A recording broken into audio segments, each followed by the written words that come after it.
Teaching children is an accomplishment. Getting them excited about learning is an achievement.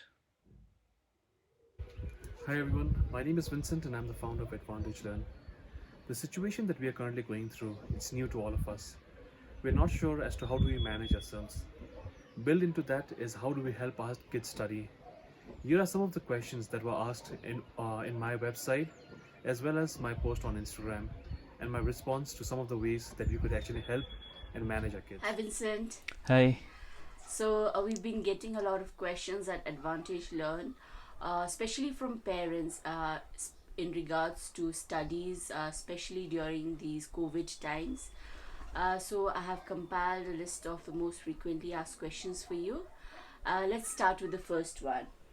Most of the parents want to know how much time do you think should be allotted each day for studies? Thank you, and a very effective and important question.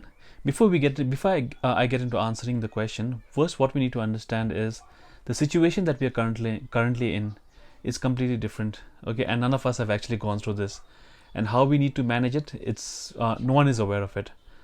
So parents are trying to manage their schedule. Children are trying to manage their schedule, but it's very important that children and parents work together. And by working together, what I mean is the way the children are getting their work on a daily basis is different.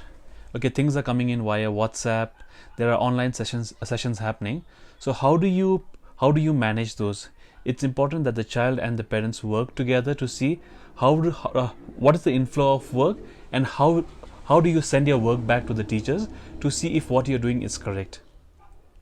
Once that's been sorted, the next thing that we need to look at is how many hours do we study on a daily basis. What happens right now is, since everyone is in a different zone, parents try and put a schedule into the children. And what happens because of that, you'll often see the children try and retaliate, or not agree with you. So the best way to manage this situation is speak to the child and ask them how much time do they believe they need to study on a daily basis. And once the child comes up with an answer, it's important you have a discussion, because if a child says an hour, that's not enough.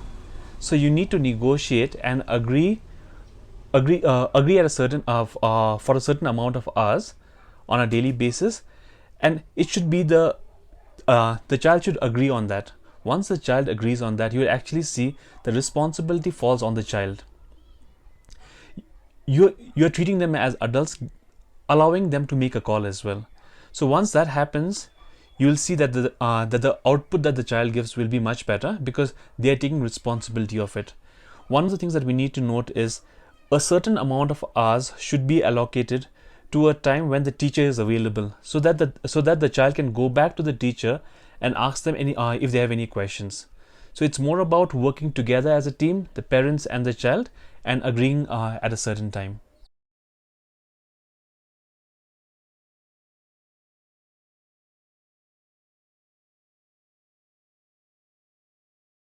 And based on that only, what do you think are the important materials that a child should have, considering that now during this lockdown period stationery shops are closed? What do you think are the essential materials that will help the child to study better? I think a few things, as per as I understand. First thing is your textbooks, your exercise or your notebooks. Okay, a mobile phone with the homework that's been allocated, a pen, pencil, and probably some stationaries. Those are the essential things that the child needs on a daily basis. Apart from that, it's we can pamper our children and tell them, okay, provide them with some snacks, okay, some coloring pens, maybe if you have the luxury, provide them, create an ambience for them. But the essentials are very important. There is no magic tool which says, okay, you have these 5 products in your desk and you'll be able to study.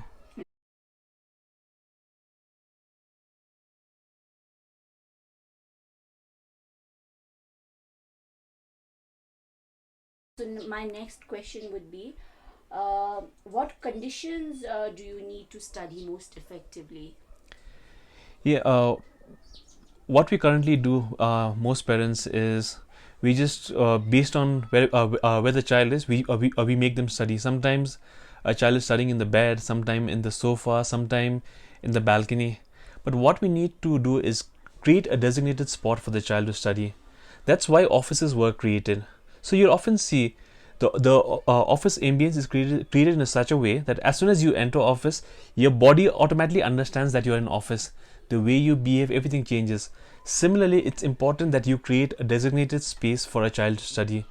I understand all of us don't have the luxury of space at home, but even if that's the case, allocating one table and a chair on a daily basis for them to study would actually help them.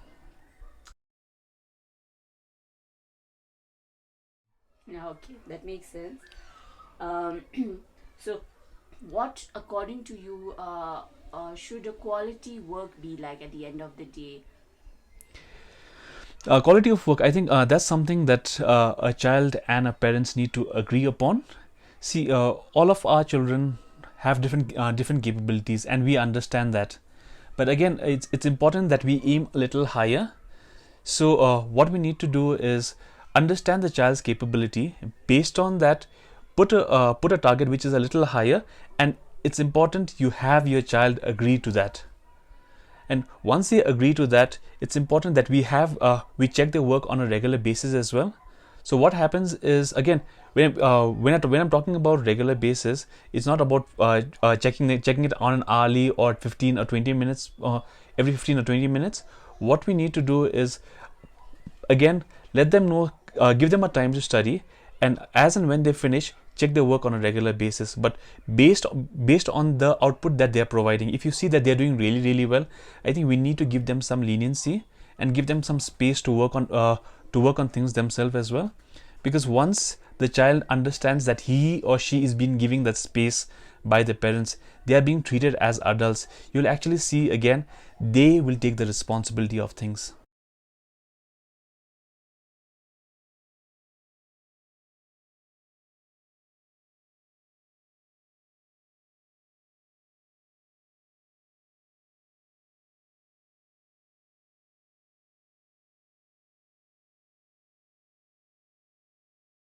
Now that you are saying that most of our discussions with our children is based on teamwork and how we agree together as parent and students together.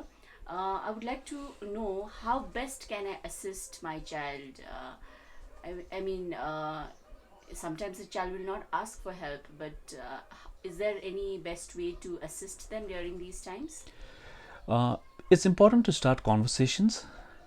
And how do we start conversations is by asking a child, how can I help you?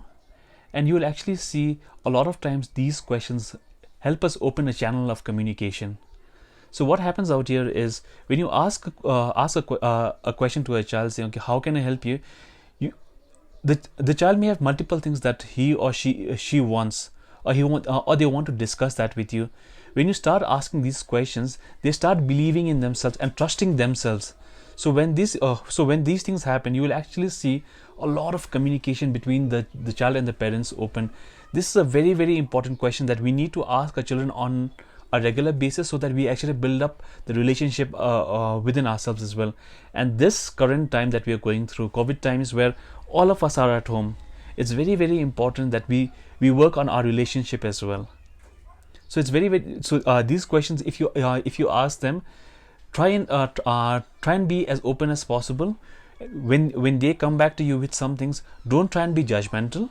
It's important that we support them, and help improve the relationship as well.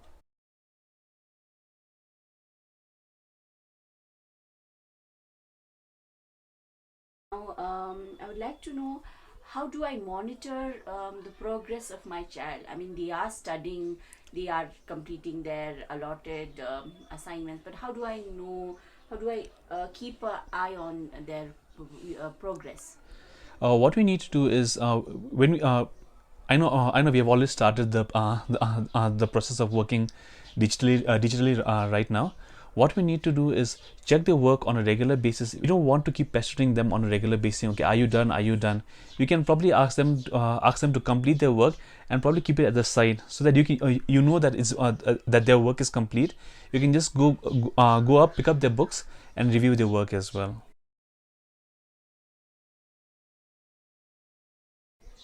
Okay, and so based on that, Tony, sometimes a child may forget to submit their homework. I mean, and how do I keep a track of the completed assignments, homework? What's the process to do that?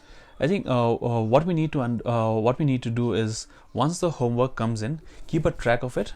Like probably keep a notebook where you write down all of the things that needs to be done. Based on that, just keep ticking it off on a regular basis. You'll actually see it's completed.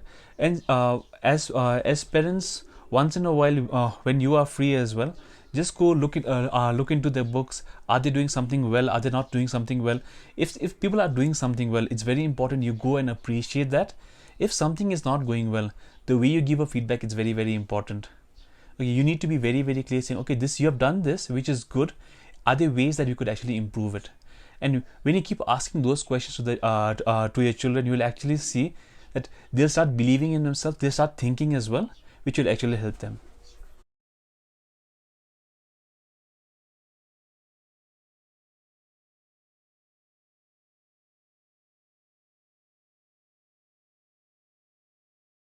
Hope these answers have been helpful for you. Do reach out to us if you have any questions. Thank you and have a good day.